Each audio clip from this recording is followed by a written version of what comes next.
Hi guys, the One Integral here, and welcome to episode 5 of Pokemon Origins Myths and Mysteries.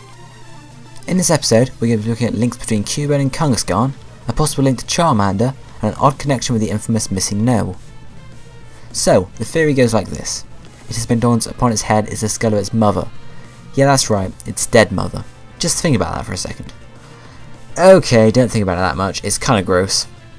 As a matter of fact, someone causing it to metamorphose into the skull-wearing, club-wielding Pokemon we all know and love. In the Pokemon Red and Blue Beta, Cubone was originally known as Orphon, a corruption of the word orphan, based on its abandonment at birth. But anyway, this theory has been around for a while. It is a popular theory among fandom, but there is no real evidence supporting this theory, other than the fact that the skull does bear some resemblance to Kangaskhan's head, with a long snout, pointy ears and large eyes. Now on to Missing No. Missing No can be found via the Viridian Old Man glitch and the Mew glitch. The simpler of the two starts when you talk to the Old Viridian Man in Viridian City. You then watch a Pokemon demonstration, after which you fly to Cinnabar Island, which is where a lot of the info from this series comes from. A lot of creepy stuff seems to be going on over there. And walk or surf along the coast. You may see a High Leveler or a Missing No. Note this is not in Pokemon Yellow. Now here is the interesting part.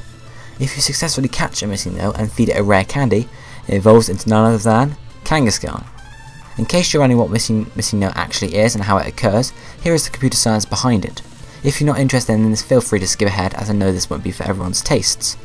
Anyway, if you're still here, thanks for sticking around. So, encountering a Missing No is a result of 3 computing events.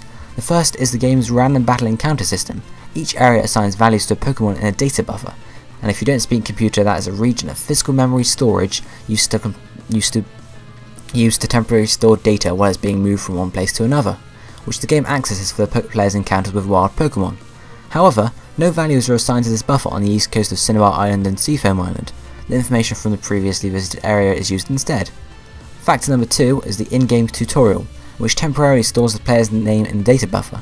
This causes the game to access the hexadecimal values of the player's name for Pokemon encounters at Cinnabar and Seafoam Island. The third factor is the game's error handling system. If the game selects a value from data buffer is not an existing Pokemon, a subroutine is triggered that causes the appearance of a Pokemon named Missing No, short for Missing Number. As with any wild Pokemon, you may flee from, fight or capture Missing No. And after an encounter with Missing No, the quantity of the 6th item in the main menu is increased by 128 and the Hall of Flame gallery has been permanently glitched. Temporary graphical glitches may also occur, which can be removed by visiting the statistics page for another Pokemon or resetting the console. A captured Missing No is a fully functional Pokemon and appears in the game's Pokemon index as number 000 or 000. All Missing numbers possess consistent abilities, type, statistics and sounds. So what was Missing No before it was removed from the game? A pre-evolution to Kangaskhan perhaps? It has been said that the only reason it evolves into Kangaskhan is because of her position in the internal programming, but I like to think there's more than that.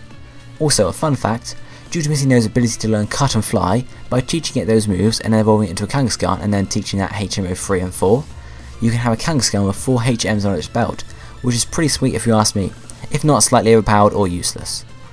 The final theory I have to put forward is a very simple one, and will probably come as a relief to most of you who are stuck through around all of that. So I mentioned before that the skull looks a lot like Kangaskhan's, but it could also be potentially as Charizard's skull, and if you picture Cubone without the skull, he looks an awful lot like one of our fiery starter friends. That's just my thoughts, but I want to know what you think about this theory. Do you believe them? Have you got any thoughts on what Missing No was going to be? And do you think that Cubone should be renamed as the Bruce Wayne of the Pokemon world?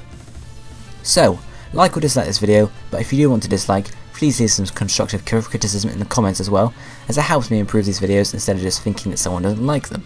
As per usual, feedback is generally appreciated, so keep that coming. Let me know what you want to see next in this series, as we have covered most of the big topics, and we're moving on to the smaller ones now. Thank you for watching, and I will catch you guys next time. Goodbye.